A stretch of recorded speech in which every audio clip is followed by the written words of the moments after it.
যুক্তরাষ্ট্রে নতুন গাড়ির দাম ২০২০ সালের পর থেকে ৩৩% বেড়েছে, যার কারণে ক্রেতারা মাসিক কিস্তি কমাতে দীর্ঘমেয়াদী ঋণে যাচ্ছেন। গড়ে মাসিক পেমেন্ট এখন প্রায় $৭৬০।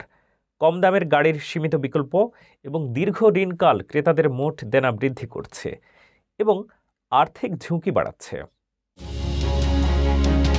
যুক্তরাষ্ট্রে নতুন গাড়ির দাম আশঙ্কাজনকভাবে বেড়েছে, ফলে মাসিক গাড়ি কিস্তি এখন গড়ে $৭৫০ বেশি। এই পরিস্থিতিতে ক্রেতারা গাড়ি কেনার জন্য দীর্ঘমেয়াদী ঋণ নিচ্ছেন, যা প্রায় ৮ থেকে ১০ বছরের। ক্যালি ব্লু বুক এর তথ্য অনুযায়ী নতুন গাড়ির গড় দাম সাম্প্রতিকভাবে $৫০,০০০ ছাড়িয়েছে, যা ২০২০ সালে করোনা পূর্বের সময়ের তুলনায় প্রায় ৩৩% বেশি।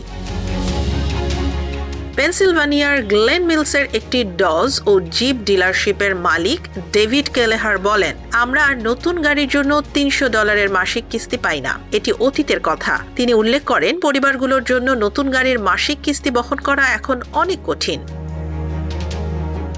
করোনা মহামারীর সময়ে সরবরাহ চেইনের সমস্যা ও ডিলারশিপে গাড়ির অভাব ক্রেতাদের কেনা স্থগিত করেছিল, কিন্তু পরে গাড়ি কিনতে চাহিদা বেড়ে যাওয়ায় অনেকেই উচ্চ মূল্যের গাড়ি কিনেছেন। ক্রেতারা দীর্ঘমেয়াদী ঋণ নিতে বাধ্য হচ্ছেন, ফলে তাদের মোট দেনার পরিমাণও বাড়ছে। বিশেষজ্ঞরা বলছেন, এই প্রবণতা ক্রেতাদের আর্থিক চাপ আরও বাড়াচ্ছে এবং গাড়ি কেনার বাজারে দীর্ঘমেয়াদী প্রভাব ফেলতে পারে।